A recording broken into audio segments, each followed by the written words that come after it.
اللهم بارك على محمد وعلى آل محمد كما باركت على إبراهيم وعلى آل إبراهيم إنك حميد مجيد.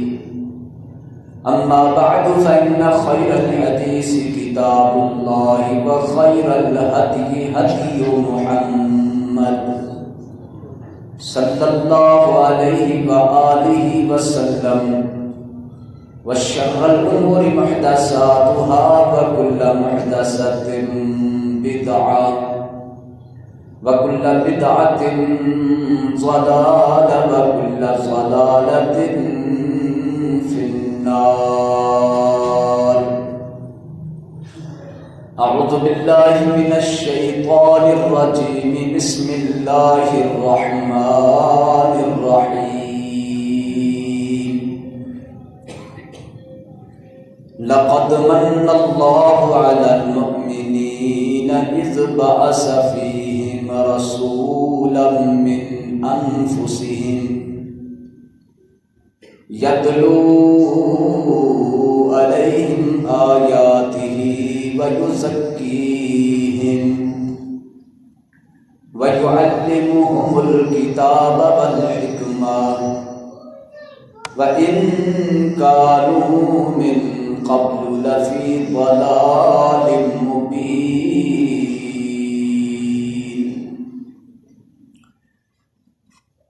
رب اشرح لي صدري ويسر لي أمري واحلل عقدة من لساني يفقهوا قولي.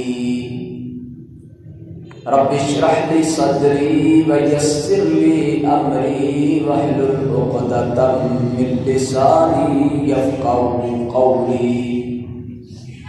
رب زدني علما رب يسر ولا تعسر وتمم بالخير.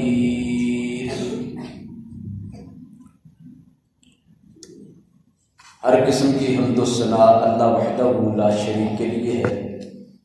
ان گن بے شمار بے حد و حساب درود و سلام اللہ کے آخری نبی جناب محمد رسول اللہ صلی اللہ علیہ وآلہ وسلم پر. اللہ تعالیٰ نے اس کائنات کے اندر بہت ساری مخلوقات پیدا فرمائیں. ان مخلوقات کے پیدا کرنے کا مقصد عبادت قرار دیا گیا ہے. اللہ تعالیٰ نے ان مخلوقات میں سے سب سے بہترین مخلوق وہ انسان کو قرار دیا ہے. وَلَقَدْ كَرَّمْنَا بَنِي آدَمَ. ان انسانوں میں سے بہترین لوگ، بہترین جماعت وہ اللہ کے نبیوں کی جماعت ہے. ان کی زندگی کا مقصد، ان کی ذمہ داری اور ان کی ڈیوٹی یہ بیان کی گئی ہے کہ وہ اللہ کا پیغام لوگوں تک پہنچاتے ہیں. سب سے افضل و اعلیٰ، بلند و بالا پیغمبر جناب محمد صلی اللہ علیہ وسلم ہے. اللہ تعالیٰ نے انہیں اس دنیا کے اندر مبعوث فرمایا تو ان کا مقصد بیان فرمایا. ارشاد فرمایا کہ آپ صلی اللہ علیہ وسلم کو دنیا میں بھیجنے کا مقصد یہ ہے یتلو علیہم آیاتی، آپ لوگوں پر اللہ کی آیتیں پڑھ پڑھ کے سنائیں. وَيُزَكِّيهِمْ، اور آپ ان لوگوں کو پاک اور صاف کریں ہر قسم کی غلاظت سے، گناہوں سے، برائیوں سے، بے حیائیوں سے ان لوگوں کو پاک اور صاف کر دیں. وَيُعَلِّمُهُمُ الْكِتَابَ وَالْحِكْمَةَ، آپ صلی اللہ علیہ وسلم کی رسالت کے مقاصد میں ایک تیسرا مقصد یہ ہے کہ آپ لوگوں کو کتاب و حکمت کی تعلیم دیں. ان تین مقاصد کو بیان کر کے ارشاد فرمایا وَإِن كَانُوا مِن قَبْلُ لَفِي ضَلَالٍ مُبِينٍ، اگرچہ آپ صلی اللہ علیہ وسلم کی رسالت سے قبل یہ لوگ کھلم کھلا گمراہی میں تھے۔ حضرات گرامی، سورہ آل عمران کی 164 نمبر آیت آپ کے سامنے تلاوت اور ترجمہ سے پیش کی ہے۔ خالق کائنات نے اس میں پیارے نبی صلی اللہ علیہ وسلم کی بعثت کے 3 مقاصد بیان فرمائے۔ اللہ تعالیٰ کا کوئی عمل، کوئی کام، کوئی حکم بغیر حکمت کے نہیں ہوتا، بغیر مقصد کے نہیں ہوتا، بلکہ جتنی اللہ تعالیٰ کی ذات عظیم ہے اتنے ہی اس کے حکم عظیم ہیں، اور ہر حکم میں اتنے ہی اس کے مقاصد عظیم ہیں۔ اللہ تعالیٰ نے انبیاء کا سلسلہ شروع فرمایا لوگوں کی ہدایت کے لیے، لوگوں کی رہبری پیشوائی کے لیے، تاکہ لوگ گمراہی سے بچ جائیں، بھٹکنے سے بچ جائیں، برائیوں سے بچ جائیں، اور شیطان جیسے بڑے دشمن سے بچ جائیں جو ہر دم انسان کو رسوا کرنے پر تلا ہوا ہے۔ اللہ تعالیٰ نے انسانوں کی خیر خواہی فرمائی، انسانوں پر اپنا کرم فرمایا، رحم فرمایا، اور ایسا عظیم احسان فرمایا کہ نبیوں کا سلسلہ شروع فرما دیا۔ اگر انسان کو اس کے حال پر چھوڑ دیا جائے تو یقیناً انسان اپنے نفع نقصان کو نہیں جان سکے گا۔ انسان کے پاس اتنی عقل نہیں، اتنی سمجھ نہیں کہ وہ اپنے آپ کو کامیاب کر سکے، اپنے آپ کو دنیا کے دھوکے سے نکال سکے۔ دنیا کے اندر ہونے والی برائیاں، دنیا میں پائے جانے والے گناہ، ان کے اندھیروں سے کوئی روشنی کی ایک کرن تلاش کر سکے۔ یقیناً انسان کو مدد چاہیے تھی، رہنمائی چاہیے تھی، روشنی چاہیے تھی۔ اللہ نے احسان فرمایا، نبیوں کا سلسلہ شروع فرمایا۔ ان نبیوں نے لوگوں کو سیدھی راہ دکھائی، حتیٰ کہ سب نبیوں کے سردار، سب نبیوں کے امام اور رہبر جناب محمد الرسول اللہ صلی اللہ علیہ وسلم کو اللہ تعالیٰ نے آخر میں مبعوث فرمایا۔ جب آپ کو مبعوث کیا گیا اس وقت حالات یہ تھے جنہیں قرآن نے ایک ہی لفظ میں بیان فرمایا، ضلال مبین، کھلم کھلا گمراہی کے حالات تھے۔ کوئی چھپی ہوئی گمراہی نہیں تھی، بہت واضح، بہت کھلی، بہت عام، ہر طرف گمراہی کا راج تھا، گمراہی مسلط تھی، حتیٰ کہ اللہ کو بھول کر، اللہ کو چھوڑ کر پتھروں کے بنائے ہوئے بتوں کے سامنے سجدے کیے جا رہے تھے۔ یہ سب سے بڑی گمراہی ہے۔ اللہ کا گھر، خانہ کعبہ، بیت اللہ، اس میں بھی بت رکھ دیے گئے، اور پھر گھر میں پیدا ہونے والی بیٹی سے نفرت کی جاتی اور اسے زندہ درگور کر دیا جاتا۔ جوا اور شراب بہت عام تھی، بلکہ اس پر فخر کیا جاتا۔ قتل و غارت تو اس حد تک تھی کہ جانوروں پر مقابلے کرتے ہوئے لڑائی ہو جانی تو ایک دوسرے کے خون کی ندیاں بہاتے، جانوروں سے بھی بدتر زندگی ہو گئی تھی۔ انسان لڑ رہا ہے تو کس لیے، مر رہا ہے تو کس لیے، جی رہا ہے تو کس لیے؟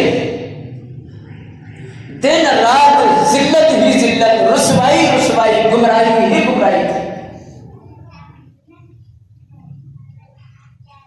حتیٰ کہ بدکاری اس میں کوئی عیب نہیں سمجھا جاتا، برائی سر عام تھی، چوری ڈاکہ وہ ان کی رگ رگ میں آ چکا تھا، ان کی عادت میں شامل ہو چکا تھا۔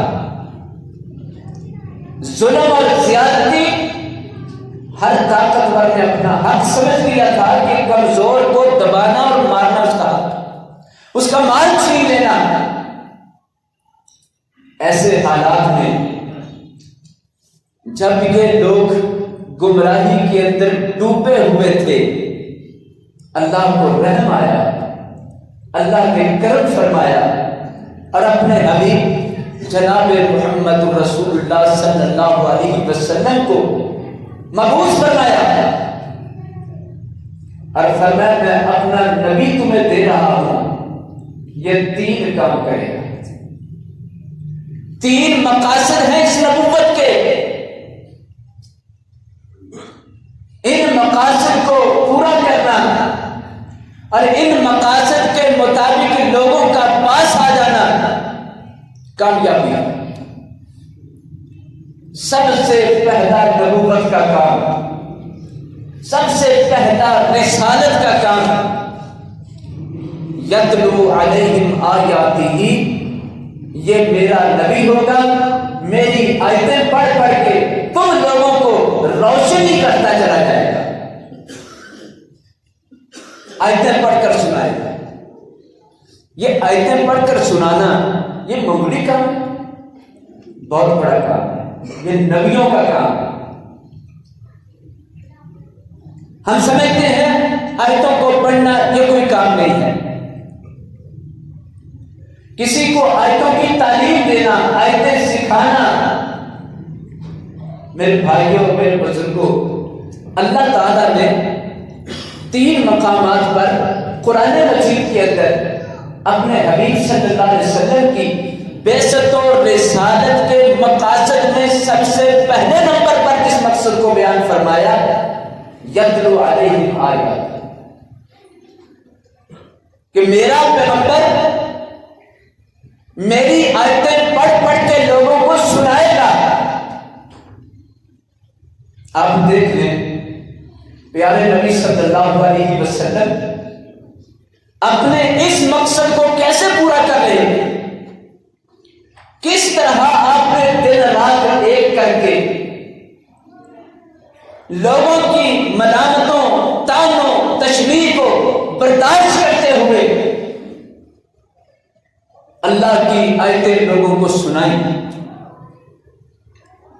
مکہ کے اندر کھڑے ہو کر قرآن سنایا، چوراہوں میں قرآن آیتیں سنائی۔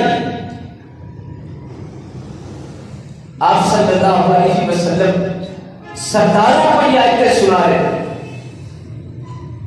رات کی تاریکی میں قرآن پڑھتے ہیں، خانہ کعبہ میں جاتے ہیں، وہاں کھڑے ہو کر قرآن سناتے ہیں۔ لوگوں نے مخالفت شروع کر دی، کس بات کا نقصان تھا، کس بات کا غصہ تھا جو مخالفت شروع کر دی؟ آپ صلی اللہ علیہ وسلم کا اخلاق بھی اچھا، کردار بھی اچھا، زندگی صاف ستھری، خوبصورتی، حسن و جمال سب سے زیادہ، کیا وجہ تھی؟ مکہ کے لوگوں نے یہ اعتراض بنایا کہ یہ نبی کیسے ہو سکتا ہے، اس کے پاس تو نہ مال دولت ہے، نہ اس کے پاس تو قوت طاقت ہے، اللہ نے کوئی پیغمبر بنانے تھا، ہم سرداروں نے بنا دیا، اللہ نے تو نبی اور اپنا نمائندہ کھڑا کرنا تھا، تو طائف کے اندر بڑا مال دولت، بڑے امیر لوگ، وہاں کا کچھ سردار چن لیا جاتا۔ رب تعالیٰ نے فرمایا نبوت مال و دولت سے نہیں ملتی،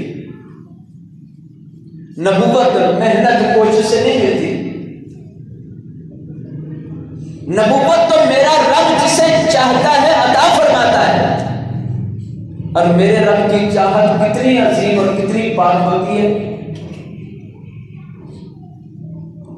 پیارے نبی صلی اللہ علیہ وسلم فرماتے ہیں اللہ تعالیٰ نے آدم علیہ السلام کی ساری اولاد پر نظر ڈالی اور ان میں سب سے زیادہ پیارا خوبصورت دل جس کا پایا وہ جناب محمد صلی اللہ علیہ وسلم. اللہ نے محمد صلی اللہ علیہ وسلم کو نبیوں کا سردار چن لیا.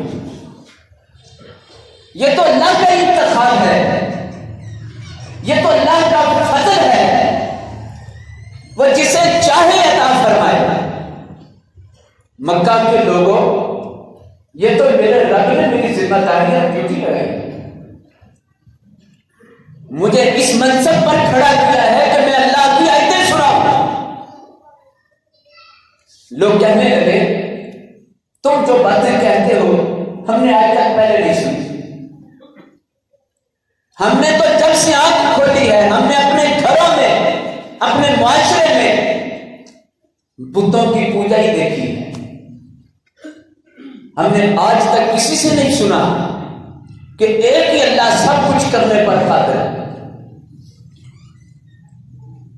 ہم نے تو یہی سنا ہے یہ بت ہیں, یہ مجسمے ہیں, یہ بڑے بڑے نیک لوگوں کے ہیں جو اللہ کے دوست, اللہ سے تعلق رکھنے والے ہیں. ابراہیم علیہ السلام کا, سیدہ مریم کا, عیسیٰ علیہ السلام کا, اس طرح کتنے سارے بنائے, یہی ہمیں اللہ تک پہنچاتے ہیں. یہی اللہ کی طرف سے اس جہان کے اندر مقرر ہیں. اللہ تعالیٰ نے قرآن میں جواب دیا کہ یہ لوگ کتنا جھوٹ بولتے کہ ہم نے تو یہ سنا ہی نہیں کہ اللہ اکیلا ہی سب کچھ کرتا ہے.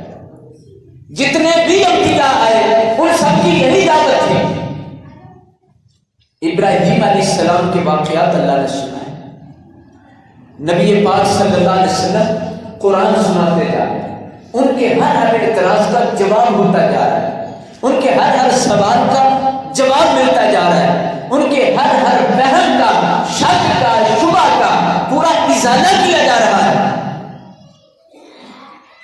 اس کے باوجود جب انہوں نے دیکھا کہ ہمارے لیے قرآن پاک کا ایک ایک حکم ہر طرح کے اشکالات اور اعتراضات کو پاش کر رہا ہے, اور قرآن کی ایک ایک آیت وہ اپنا لوہا منوا رہی ہے, عقیدہ توحید کو ثابت کر رہی ہے, شرک کی دھجیاں اڑا رہی ہے, رسالت کو بیان کرتی ہے, اور منکرین کے لیے کوئی بچنے کی جگہ نہیں ہے.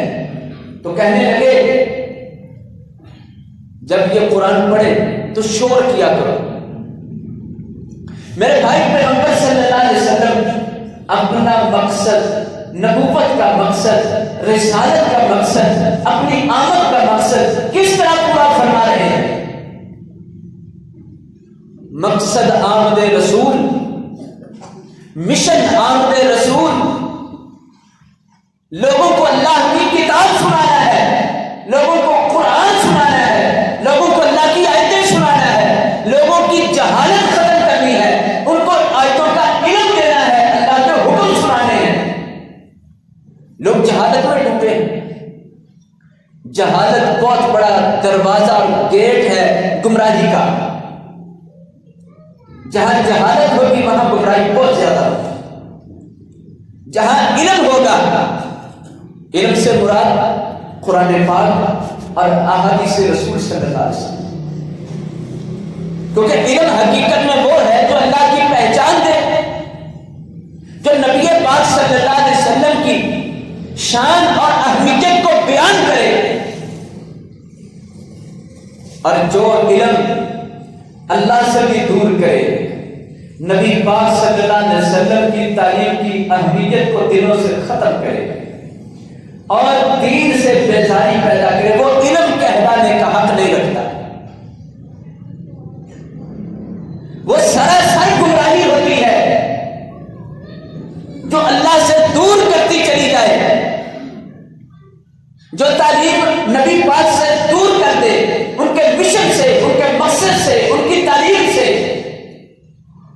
وہ گمراہی ہوتی ہے، وہ نہ علم ہے نہ تعلیم ہے۔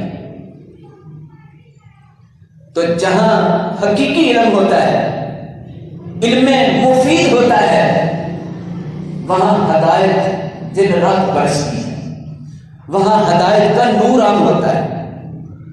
آج ہمارے گھروں میں گمراہی اور ہدایت،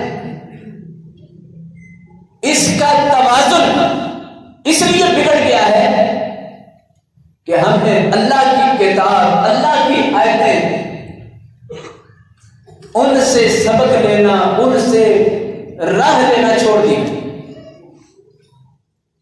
امام مالک رحمۃ اللہ علیہ سے پوچھا گیا، معاشرے میں بہت گمراہی بڑھ جائے، گھر گھر جہالت کے اندھیروں میں ڈوب جائے، بے دینی پھیل جائے تو کیا کرنا چاہیے؟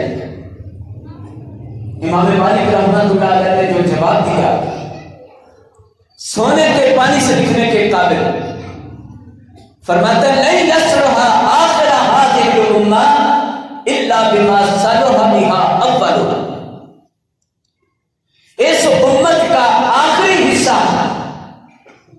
گمراہی کی دلدل میں کتنا بھی ڈوب جائے، اسے نکالنے کا واحد حل وہ ہے جو اس امت کے پہلے حصے میں جناب محمد صلی اللہ علیہ وسلم نے فرمایا تھا، قرآن کی آیتیں پڑھ کے سنایا تھا۔ گھر گھر میں قرآن کی آیتیں پہنچا دو، اللہ تعالیٰ گمراہی کے سارے ہی داغ دبے، گمراہی کی ساری دلدلیں ختم فرما دے۔ قرآن کی آیتیں پہنچا دو، قرآن گھر گھر پہنچا دو، قرآن کی تعلیم، قرآن کے حکم ہر گھر میں پہنچا دو، قرآن کی آیتوں کی چرانہ کر، آیتوں کی روشنی۔ حضرت مصعب بن عمیر رضی اللہ عنہ ہجرت سے آپ صلی اللہ علیہ وسلم کے حکم کے ساتھ آپ سے پہلے مدینہ تشریف لے گئے۔ آپ صلی اللہ علیہ وسلم نے فرمایا، مصعب مجھ سے پہلے مدینہ میں جا کر لوگوں کو سمجھاؤ، دین کی بات بتانا، تاکہ جب تک مجھے اللہ تعالیٰ اجازت دے گے ہجرت کی تو وہاں لوگوں کو کچھ سمجھ ہو۔ حضرت مصعب رضی اللہ عنہ مدینہ چلے گئے، نبی صلی اللہ علیہ وسلم ابھی مکہ میں تھے۔ جب اللہ نے اپنے حبیب کو اجازت فرمائی کہ وہ بھی مدینہ ہجرت فرما جائے تو نبی کریم صلی اللہ علیہ وسلم مدینہ پہنچے تو بہت سارے لوگ آپ کے استقبال کے لیے حاضر ہوئے۔ آپ نے بہت ساری تعداد مسلمانوں کی دیکھی تو مصعب رضی اللہ عنہ کو بلا کے پوچھا، اے مصعب، اتنے سارے لوگ مسلمان ہو چکے اور ان کا بتانا یہ ہے کہ ہمیں مصعب رضی اللہ عنہ نے سمجھایا اور بتایا، اے مصعب مجھے بتاؤ تم نے کس طرح ان لوگوں کو سیدھی راہ پر لگا دیا؟ حضرت مصعب رضی اللہ عنہ فرمانے لگے، اللہ کے رسول صلی اللہ علیہ وسلم میرے اندر کیا طاقت کرنا چاہتا، میں نے تو آپ کے طریقے پر آپ کے دیے ہوئے سبق کو بھی سنایا ہے۔ انی ادخلت القرآن فی بیوتہم، اے اللہ کے نبی صلی اللہ علیہ وسلم میں نے اپنی کوئی بات نہیں سنائی، میں نے قرآن کے گھروں تک داخل کر دیا ہے، قرآن ہی سناتا رہا، قرآن ہی سناتا رہا، لوگ خود ہی سمجھ جاتے ہیں۔ قرآن کی ایک اپنی تاثیر ہے۔ اللہ تعالیٰ قرآن میں فرماتے ہیں، ان ھذا القرآن یہدی للتی ہی اقوم، لوگوں قرآن وہ کتاب ہے جو سب سے سیدھی راہ پر انسان کو ڈال دیتی ہے۔ قرآن سب سے سیدھی راہ۔ آج کوئی بندہ چاہتا ہو کہ بہت فرقے بن گئے، بہت فتنے پھیل گئے، تو میں سیدھا رستہ کہاں سے لوں؟ آج بھی قرآن محفوظ ہے اللہ کے فضل سے، آج بھی قرآن موجود ہے۔ قرآن مجید کو پڑھنا شروع کر دے، قرآن مجید کو سمجھنا شروع کر دے، قرآن مجید کے ساتھ اپنے معاملات کو فرق کرنا شروع کر دے، پھر اسے یہ نتیجہ ملے گا دنیا کسی اور طرف جا رہی ہے، رب کا قرآن کسی اور طرف لے جا رہا ہے۔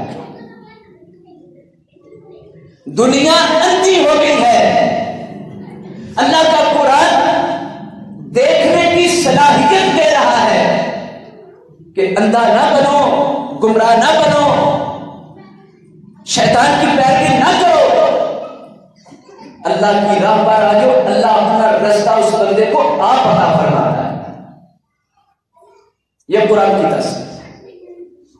نبی پاک صلی اللہ علیہ وسلم مکہ کے لوگوں کو قرآن سناتے ہیں، قرآن کی آیتیں سنتے جاتے ہیں، یہ لوگ آپ کے قریب ہوتے جاتے ہیں۔ حضرت عمر رضی اللہ تعالیٰ عنہ فرماتے ہیں کہ میں ایک رات اپنے دوستوں کی مجلس میں بیٹھنے کے لیے نکلا تو اس دن میرے دوستوں کی مجلس نہیں لگی تھی، تو میں بیزار ہو رہا تھا، تو میں نے دیکھا کہ خانہ کعبہ میں حضرت محمد صلی اللہ علیہ وسلم وہ کھڑے قرآن پڑھ رہے ہیں، تو میں نے سوچا میں فارغ ہوں تو میں ان کا قرآن سن لیتا ہوں۔ جس نے ایک بار پیارے نبی صلی اللہ علیہ وسلم سے قرآن سنا، پھر اس کا دل انقلاب میں آ گیا، اللہ نے دل کو ہلا کے رکھ دیا۔ کوئی قرآن پڑھنے والا، کوئی قرآن سنانے والا ہو، کوئی قرآن کو سمجھانے والا ہو، تو پھر قرآن اپنا سر دکھاتا ہے۔ اور سب سے بڑھ کر اللہ کے نبی صلی اللہ علیہ وسلم جن پر قرآن نازل ہوا ہے، ان سے بڑھ کر قرآن پاک کو کون پڑھنے والا ہوگا؟ حضرت عمر فرماتے میں فارغ تھا، میں آپ کے پیچھے کھڑا ہو گیا، آپ صلی اللہ علیہ وسلم قرآن کی آیتیں پڑھ رہے تھے، میں اور قریب ہو گیا اور قریب ہوا، میں قرآن سنتا گیا،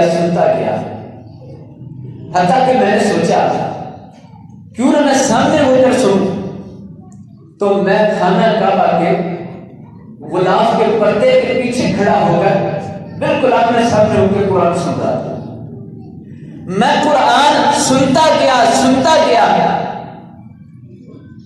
قرآن میرے دل میں اترتا گیا، مجھے یوں محسوس ہوا میرے دل میں جو بھی سوال پیدا ہوتا ہے قرآن اسی کا جواب دیتا ہے۔ میں نے سوچا کہیں ایسا تو نہیں کہ محمد صلی اللہ علیہ وسلم کو کوئی جادو وغیرہ کی وجہ سے سامنے کھڑے بندے کے دل کے سوالوں کا پتہ چل جاتا ہے اور یہ اسی طرح کا جواب دے دیتے ہیں۔ اتنے میں آپ نے یہ آیت پڑھی، وما ہوا بقول کاہن، یہ کوئی جادوگر کا کلام نہیں جسے تم جادو کہہ کے ٹال دو، یہ وہ حقیقتیں ہیں، یہ وہ دلائل ہیں جو تمہاری گمراہی کو کھول رہے ہیں۔ کسی بہانے سے قرآن کو ٹالا نہیں جا سکتا۔ کہتے میں سنتا چلا گیا، میں نے سمجھا کہ شاعری ہے، وما ہوا بقول شاعر۔ میں نے کہا یہ کیا ہے اتنی اثر والی کلام؟ تنزیل من رب العالمین، یہ تو جہانوں کے رب کی طرف سے نازل ہے۔ فرماتے ہیں کہ اسی وقت میرے دل کے اندر اسلام کی محبت اور حق کی روشنی پیدا ہو گئی تھی۔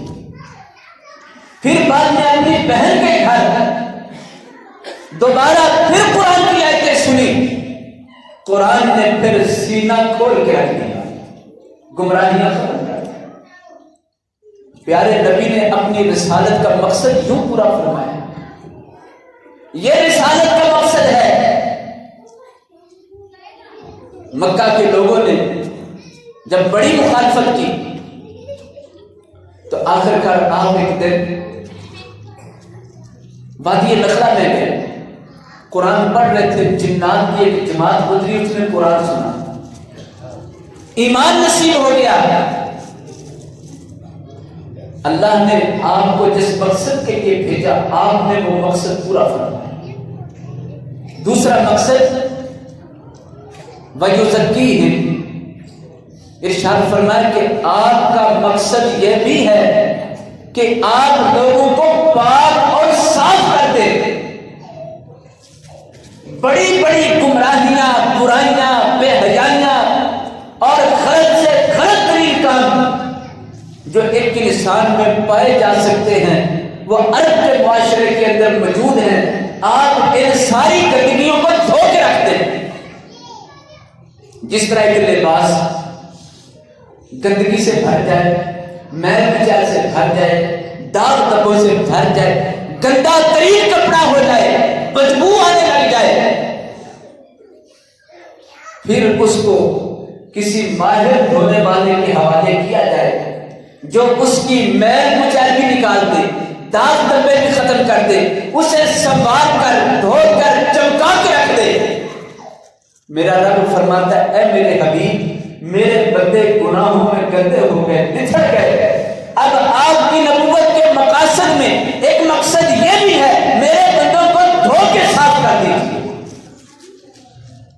ان کی ایسی تربیت فرمائے یہ گناہوں سے پاک صاف ہو جائے۔ ایک جوان آیا، سیدھا نبی پاک صلی اللہ علیہ وسلم کے سامنے آ گیا، کہنے لگا میں زنا کرنا چاہتا ہوں۔ صحابہ اکرام کو اس کی یہ بات بڑی ناگوار تھی کہ کس پاک ہستی کے پاس بیٹھ کر کتنی بری بات کر دی۔ بہت غصہ آیا، بہت غصہ صحابہ کو آیا۔ آپ صلی اللہ علیہ وسلم فرمایا ٹھہر جاؤ، اے نوجوان، تو جو کرنا چاہتا ہے یہ جس سے بھی کرے گا وہ کسی کی بہن ہے، کیا تو اپنی بہن کے لیے کسی عمل کو کسی کے ذریعے پسند کرتا ہے؟ اس نے کہا نہیں، میں نہیں پسند کرتا۔ اپنی ماں کے لیے، اپنی بیوی کے لیے، بیٹی کے لیے؟ اس نے کہا میں پسند نہیں کرتا، بالکل نہیں پسند کرتا۔ فرمایا وہ بھی پھر کسی کی ماں یا بیٹی یا بہن ہوگی، جو تو اپنے لیے پسند نہیں کرتا وہ کسی کے لیے کیسے پسند کرتا ہے؟ وہ خاموش ہو گیا۔ آپ صلی اللہ علیہ وسلم نے اس کے سینے پر ہاتھ مار کے فرمایا اللہم اغفر ذنبہ، اے اللہ اس بندے کے گناہ کو معاف کر دے، وطہر قلبہ، اس کے دل کو پاک بنا دے، واحسن فرجہ، اور اس کو بے حیائی سے بچنے والا بنا دے۔ یہ دعا آپ صلی اللہ علیہ وسلم نے اللہ سے کی۔ وہ صحابی وہاں سے تھا، یہ کہہ کر کہ آج کے بعد میں کبھی اس برائی کا ارادہ بھی نہیں کروں گا۔ صحابہ کہتے ہیں ہم نے اس کے بعد دیکھا اس کی نظروں میں اتنا حیا پیدا ہو گیا تھا، وہ کسی کی طرف اپنی نظر سے برائی کے ارادے سے دیکھا بھی نہیں کرتا تھا۔ وَيُزَكِّيهِمْ، یہ دین کی تعلیم ہے، یہ میرے پیغمبر کی تعلیم ہے۔ اس دنیا کو پاک اور صاف کرنا ہے، ان لوگوں کو گناہوں سے دور کر دینا ہے۔ اور پھر شرک سب سے بڑی گندگی ہے، اللہ کے علاوہ اوروں کے سامنے وہ اعمال سر انجام دینے جو صرف اللہ کا حق ہے۔ سجدہ اللہ کا حق ہے، رکوع اللہ کا حق ہے، قیام اللہ کا حق ہے، نذر و نیاز قربانی اللہ کا حق ہے، طواف اللہ کا حق ہے۔ اللہ کا حق کسی اور کو دینا یہ اتنا بڑا جرم ہے، اتنا بڑا گناہ ہے کہ نبی پاک صلی اللہ علیہ وسلم نے فرمایا شرک سے بڑا کوئی گناہ نہیں۔ اور قرآن نے اعلان فرمایا شرک کی حالت میں جو شخص مر جاتا ہے اللہ تعالیٰ سے کبھی معاف نہیں فرماتا اگر وہ توبہ نہیں کر کے۔ اب لوگوں نے شرک کے کئی دروازے کھول دیے۔ زمانہ جاہلیت میں اللہ کو بھی مانتے تھے، لیکن اللہ کے ساتھ اوروں کو بھی مانا جاتا تھا جو اللہ کے حق ہیں، اوروں کی طرف بھی دیے جاتے تھے۔ اللہ جیسی محبت اوروں کے ساتھ بھی بالکل ویسی کی جا رہی تھی۔ تو پھر قرآن نے اعلان کیا جو لوگ اللہ جیسی محبت اوروں سے کر رہے ہیں، یہ لوگ اللہ کے ساتھ ند بناتے ہیں، شریک بناتے ہیں۔ اللہ کو تو یہ پسند نہیں کہ جیسی مجھ سے امیدیں ہیں کسی اور سے بھی ایسی امیدیں کوئی لگا کے بیٹھ جائے۔ لہذا شرک سب سے بڑی گندگی۔ نبی رحمت صلی اللہ علیہ وسلم نے شرک کا کلا کما فرمایا، بت پرستی کا خاتمہ فرمایا، توحید کے رستے کا سبق سکھایا، ایک اللہ کی طرف عبادت کی دعوت دی۔ تو ارشاد فرمایا وَيُزَكِّي، گناہ کے کاموں سے ان کو پاک کیجیے، ان کو جرائم کی دنیا سے نکالیے۔ آپ صلی اللہ علیہ وسلم نے جرائم سے پاک کیا۔ وَيُعَلِّمُهُمُ الْكِتَابَ وَالْحِكْمَةَ، ان کو کتاب و حکمت کی تعلیم دے۔ یہ پیغمبر کی رسالت کا تیسرا مقصد ہے۔ سب سے پہلا مقصد اللہ کی آیتیں سنانا، دوسرا مقصد ان کو گناہوں کو بچانا، گناہوں سے بچانا، گناہ کے کاموں سے دور کرنا اور ان کو پاک صاف کرنا، اور تیسرا مشن پیغمبر صلی اللہ علیہ وسلم کی رسالت کا تیسرا مقصد وَيُعَلِّمُهُمُ الْكِتَابَ وَالْحِكْمَةَ، ان کو کتاب اور حکمت کی تعلیم دینا۔ جو کوئی شخص کلمہ پڑھ لیتا ہے مسلمان ہو گیا، اس کے بعد اسے آزاد نہیں چھوڑا جائے گا۔ اب اسی شخص کو باقاعدہ طور پر اللہ کی کتاب، نبی پاک کی حکمت اور حدیث اس کی تعلیم دینا ہوگا، تاکہ اسے پتہ چلے جس دین میں نے داخلہ لیا ہے، اس دین کے اندر کون سے کام کرنے کی اجازت ہے، کن کاموں کے کرنے کا حکم اور فریضہ عائد کیا گیا ہے، اور کن کاموں سے، کن باتوں سے، کن چیزوں سے منع کر دیا گیا ہے۔ اب اس کی زندگی پابندی والی ہوگی، اب اس کی زندگی اللہ کے حکم کے مطابق ہوگی، اب اس کی زندگی نبی پاک صلی اللہ علیہ وسلم کے فرامین کے ساتھ ہوگی۔ اب یہ آزاد زندگی، آزاد خیالی ختم۔ کلمہ پڑھنے کے بعد اللہ اور اس کے رسول کے فرما بردار بن کے رہنا۔ تو فرمایا وَيُعَلِّمُهُمُ الْكِتَابَ وَالْحِكْمَةَ، تعلیم دینی ہے۔ اس تعلیم کا سلیبس، ایک مسلمان کی تعلیم کے لیے نصاب قرآن اور حدیث مقرر کیا گیا ہے، جس کے سب سے پہلے معلم جناب محمد صلی اللہ علیہ وسلم۔ اس امت کی شان ہی بڑی ہے، یہ بہترین امت ہے جو سلیبس اور نصاب دیا گیا ہے اور جو استاد مقرر کیا گیا ہے، اس جیسا نہ سلیبس اور ہوگا، نہ اس جیسا کوئی اور استاد مل سکے۔ یہ اللہ نے احسان فرمایا مومنوں پر۔ اللہ تعالیٰ فرماتا ہے لَقَدْ مَنَّ اللَّهُ عَلَى الْمُؤْمِنِينَ، مومنوں یہ میرا احسان ہے، میں نے تمہیں بہترین استاد دیا اور تمہیں بہترین سلیبس پڑھانے والا استاد اور مدرس دینے کے ساتھ بہترین سلیبس بھی دیا۔ پیارے نبی صلی اللہ علیہ وسلم نے زندگی کے ہر معاملے میں، زندگی کے ہر موڑ پر اللہ کی کتاب اور نبی پاک صلی اللہ علیہ وسلم نے اپنی حکمت والی، نبوت والی زبان سے رہنمائی عطا فرمائی۔ لہذا ہر مسلمان کے لیے لازمی اور ضروری ہے کہ وہ اللہ کی کتاب کی تعلیم حاصل کرے، وہ حکمت، نبی پاک کی احادیث مبارکہ، آپ کی سنت مبارکہ، ان سے اپنے دل کو بھر لے، اپنے جسم کو سجا لے۔ یہ چیزیں اتنی زیادہ اہم ہیں کہ اللہ نے اسے احسان بھی قرار دیا اور نبوت کے مقاصد میں سے ایک مقصد بیان فرمایا کہ کتاب و حکمت کی تعلیم حاصل کی جائے۔ اگر زندگی گزر جائے اور پھر اس میں کتاب اور حکمت کی تعلیم نہ آئے اور اس کے علاوہ دنیا کے بہت سارے علوم کی تعلیم آ جائے، دنیا کے بہت سارے فنون آ جائے، مال و دولت کا ڈھنگ آ جائے اور ہم سمجھیں کہ ہم کامیاب ہو گئے ہیں، دنیا کی نظر میں تو ہو سکتا ہے ہماری کامیابی کو کوئی سراہ دے، لیکن اللہ کی نظر میں ہمارے لیے کتاب اللہ، سنت رسول اللہ، اس کے بغیر کامیابی کا تصور بھی نہیں کیا جا سکتا۔ میرے دوستوں اور بھائیوں، اسلام کا تصور سمجھنا ہے۔ اسلام تصور کیا دے رہا ہے؟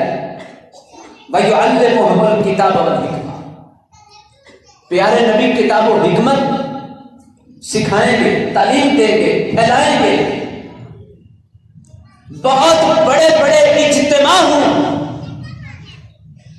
اس میں بھی پیغمبر صلی اللہ علیہ وسلم اللہ کی کتاب اور حکمت بیان فرمائیں گے۔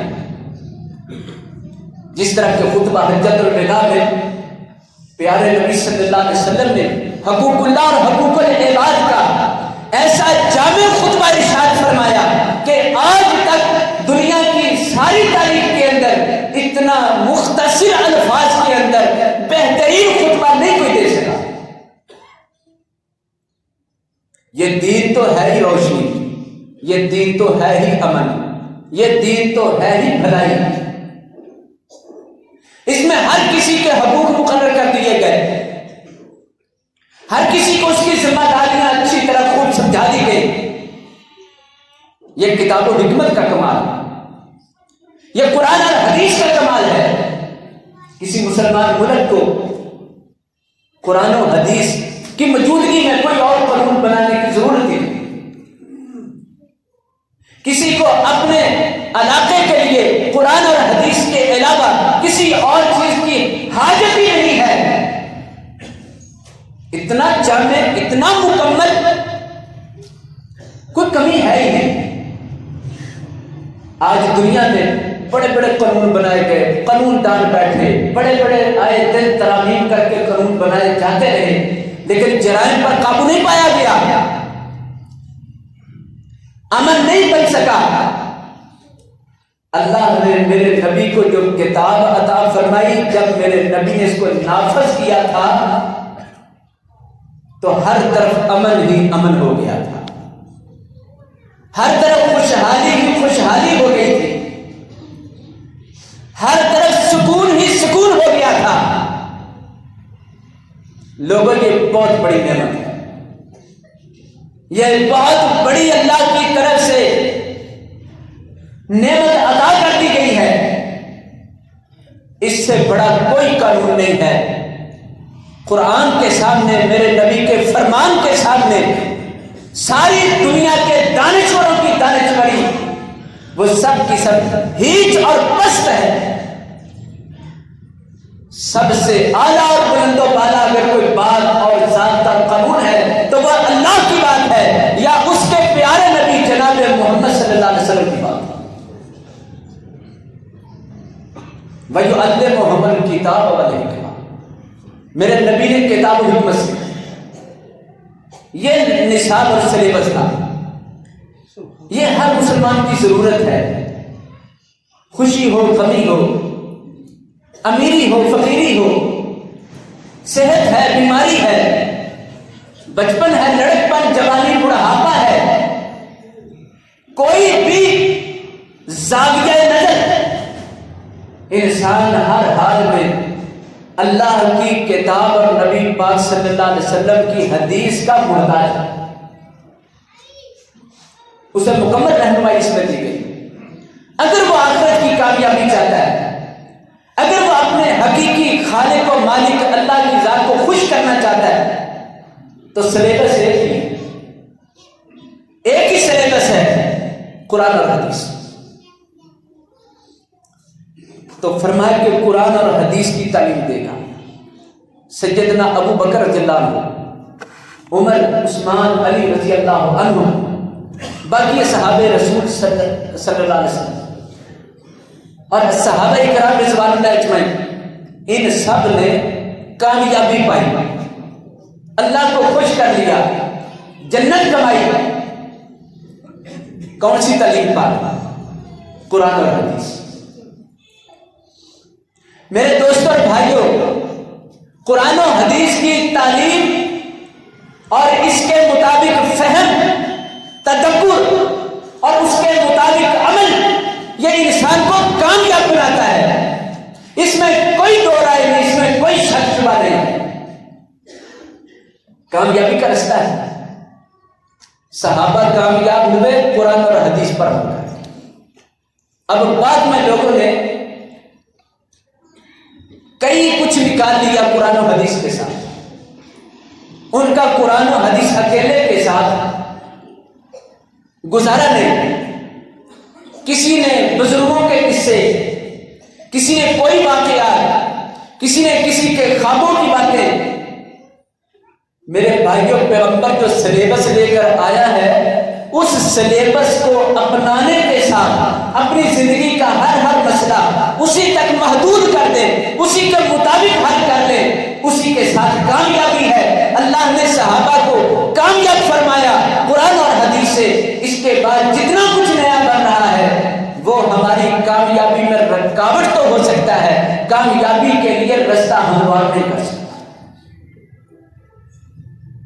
میں یہاں تک کہوں گا کہ اگر کوئی شخص کسی پیغمبر کی تعلیمات پر چلے، جیسے عیسائی عیسیٰ علیہ السلام کا نام لیتے، یہودی موسیٰ علیہ السلام کو مانتے اور نام لیتے، اگر کوئی شخص قرآن و حدیث کے آنے کے بعد تورات پر چلے تب بھی گمراہ ہے، انجیل پر چلے تب بھی گمراہ ہے، کسی پچھلے پیغمبر کی باتوں کا حوالہ دے کر اپنی زندگی گزارے تب بھی وہ ناکام ہے، کامیاب نہیں ہو سکتا۔ اور اگر قرآن حدیث کے آنے کے بعد کوئی شخص کسی امام کی بات، کسی پیر کی بات، کسی ولی کی بات، کسی عالم کی بات، کسی مفتی کی بات، کسی بھی شخص کی بات کو لے کر قرآن و حدیث کے متضاد عمل کر بیٹھے گا تو کبھی کامیاب نہیں ہو سکتا۔